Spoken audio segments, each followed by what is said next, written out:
Hey guys, so I'm wearing purple again, and that can only mean one thing. I haven't done laundry. Now, that we're talking about Kang. And we haven't seen Kang in a while, particularly since his debut in Loki Season 1. We already know that Kang is going to be a big character in this phase of the MCU, and it's almost a guarantee that he's going to be resurfacing again. Now we know for sure that he's being casted in Ant-Man 3, but I think we're going to see him well before then. Because I think we're going to see Kang in Moon Knight. Here we go.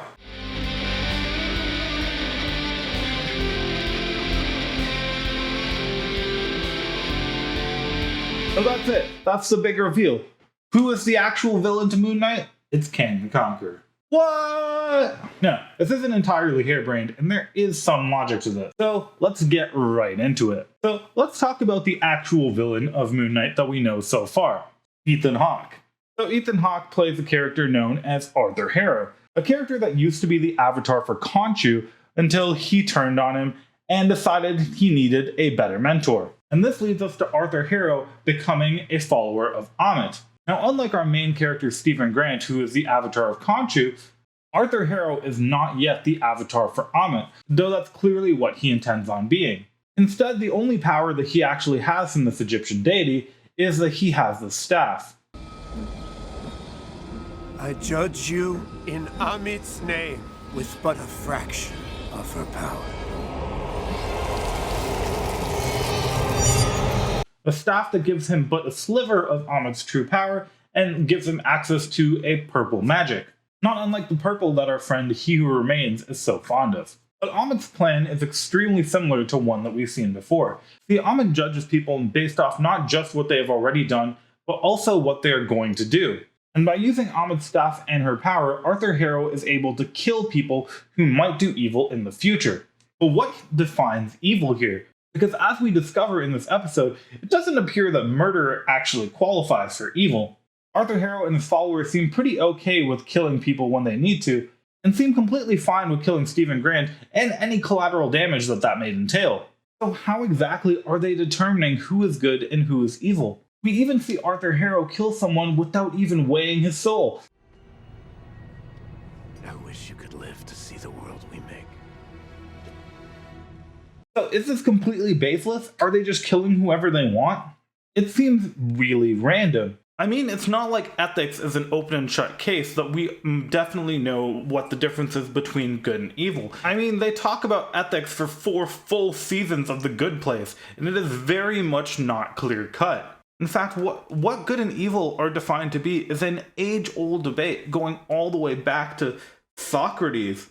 And interestingly, when questioned on the morality of what is good and what is evil, one person said to Socrates that what is good is what the gods determine is good. Socrates responded that this doesn't even make sense because the gods don't even agree amongst themselves what good is. I mean, a thought can't be evil, can it?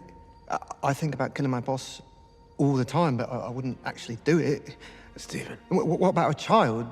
Would she kill a child for something they might do in 30 years? And with the person doing the judging in the case of Ammit being a god themselves, would that mean that the only true good is whatever is in the best interest of Ammit? And judging people based off what they might do in the future and proving them beforehand is exactly what He Who Remains was all about. This is exactly what his plan was. He was identifying people on the cosmic, multiversal scale that would create branches in the timeline and removing them before any harm could be done. What was my Nexus event? Why did you bring me in? What does it matter? It was enough to take my life from me and lead to all of this. Must have been important. So what was it?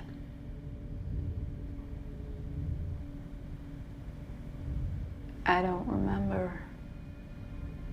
But this is crazy, of course, because we know that He Who Remains was born in the 31st century and has absolutely no connection to ancient Egypt. Except he completely does. See, in the comics, among Kang's many identities throughout the years, one of them is Pharaoh Rama-Tut. And just who are you? I've been dubbed many names by many people. A ruler, a conqueror, he who remains, a jerk.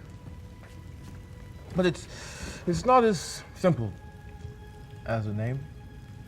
He actually served as a pharaoh in Egypt for many years, interacting with these Egyptian deities. And this is almost definitely true in the MCU as well, because in Loki, when we see the land at the end of time, we also see a sphinx clearly from ancient Egypt. And because Kang is completely capable of time travel, it makes complete sense that he would travel back to the dawn of civilization on Earth in order to correct it and monitor it from a very early stage. And I can't imagine the ancient Egyptians being really happy with this person who judges people before they've committed any crimes, thus resulting in them banishing him for all eternity. And it definitely would not be the first time where we find out that Egyptian gods, or gods in the MCU, are not actually gods, just really powerful individuals that had been referred to and thought of as deities because we didn't understand the science at the time. And there's something on the other side, and advanced beings could have crossed it. Oh, Jane.